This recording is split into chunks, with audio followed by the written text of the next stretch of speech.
धापेवाडा येथे बाल संस्कार शिबिर आयोजित केले असून पहिल्याच दिवशी 100 मुलांनी घेतला सहभाग।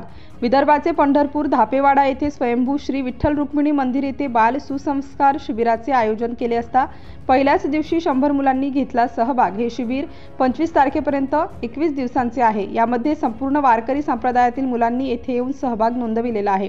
येथे सर्व मुलांची राहण्याची व जेवणाची आयोजन कमिटी असून व्यवस्था केलेली आहे। सिटी इंडिया न्यूज साठी प्रतिनिधी मंगेश गमे।